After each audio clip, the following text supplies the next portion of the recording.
Hello. So many people ask me on Quora or internet how to prepare for IChO, right? How to get inside your national team. So I would say that this is what we call in the whole series, some tips for you. Maybe stage 1. Now the first thing to get into IChO is make sure you get into your national team for the Chemistry Olympiad. And to do that, it is very competitive, especially if your country has a huge population and many schools. So I would say the first thing to do is really do well in your chemistry. Not only that, you have to do well for your math and sciences. Suppose you can score like almost 100 marks for chemistry, but you're not doing well for like your chemistry, arts, anything that can pull you down. Your school might not be confident enough to send you just for the competition, because you need to graduate from high school, and that takes into account of all these subjects, not just chemistry, right? Imagine the university. Also, we'd like to see how diverse you are, how you manage your time and your effort, not just on chemistry. So I would say that you have to ace your internal exams. Of course, chemistry matters a lot, and of course the other subjects. You have to be a bit all-rounded.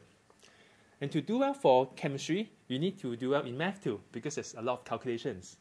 Now, suppose you're okay with this, next step is to do many past year problems. Because when you do many past year problems, right, you have the testing effect. That means you're very accustomed to the rigor of the testing.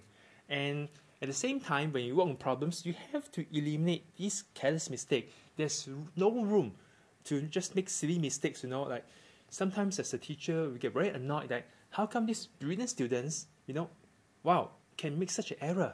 This is not understandable, and we do not like to see at such a high level. Next is about deliberate practice. That means you really set a time that every day at 8 o'clock, I'm going to sit down for 2 hours and work on testing solutions, just really testing. And you have to do it consistently, not just giving up because, I feel tired that day, or I have another test coming up.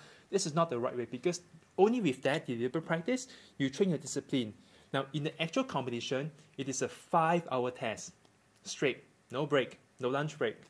So you need to have the stamina, and also your mind must be trained to have the strength to carry you through for the 5 hours. So I would say there is some tips from me to get into stage 1 of IChO. So I'm still in stage 2.